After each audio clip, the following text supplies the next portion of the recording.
काल मुख्यमंत्री साहेबांच्या भाषणामध्ये आमच्या सगळ्यांची आणि महाराष्ट्राचा तमाम शेतकऱ्याची अपेक्षा होती की दुष्काळ परिस्थितीमध्ये तुम्ही शेतकऱ्याला किती मदत देणार।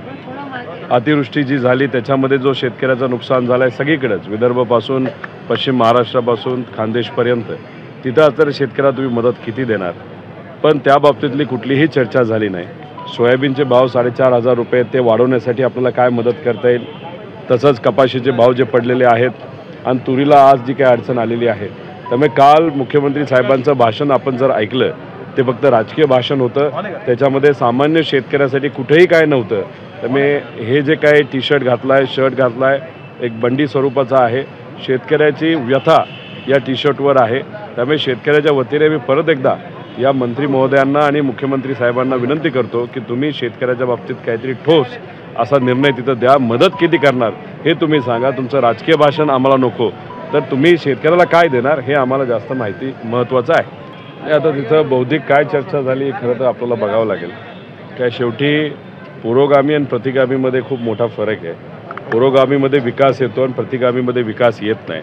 आणि ज्या पद्धतीने हे सरकार चाललं आहे ते महाराष्ट्राचा कमी विकास आणि गुजरातचा जास्त विकास, मग हा संदेश घेण्यासाठी हे सर्व तिथे गेले होते का?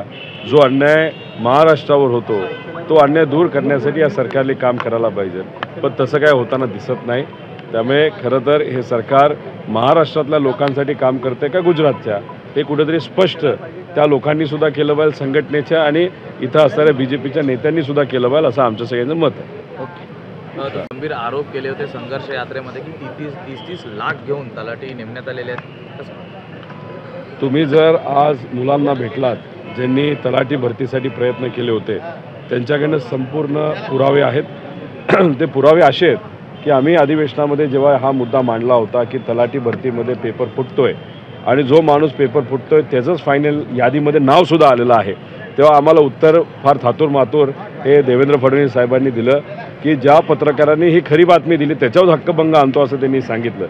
आता हे 30 लाख रुपये घेतले गेले हे आम्हाला लोकांकडनं कळतं आणि काही प्रमाणात पेपर फूट 100% फुटी झालेली आहे। जर 4,500 पदाची ती भरती होती, 1000 पदासाठी सुद्धा जर पैसे घेतले असेल तर 3,000 कोटी रुपयाचा भ्रष्टाचार हा गरिबाच्या भविष्यावर झालेला आहे।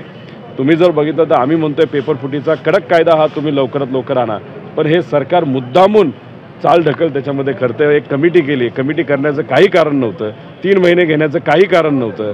जर त्यांना खऱ्या अर्थाने पेपर फुटीचा कायदा आणायचा झाला असता तर तो 10 दिवसातसुद्धा आणला असता, पण कदाचित पुढच्या काही महिन्यांमध्ये ज्या भरती होणार आहेत त्याच्यामध्ये सुद्धा अर्थकारण नाही तर पैशाची देवाणघेवाण करण्याचा विचार या सरकारमधले काही नेत्यांचा असावा। 2 दिवसापूर्वीच एका पेपरमध्ये UD विभागाचा जो पेपर होता त्याच्यामध्ये सुद्धा पेपर फुटी झालेली ही आपण सर्वांनी बघितली।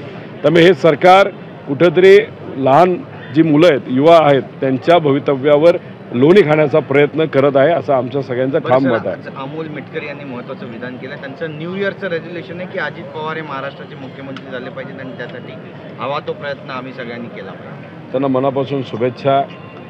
तुम्ही कष्ट करत राहा, एक व्यक्ती बोलून होत नसतं, लोकांना विश्वासात घ्यावं लागतं। येत्या काळामध्ये बघूया काय होतं। संघाचं आज बौद्धिक होतं बोललो।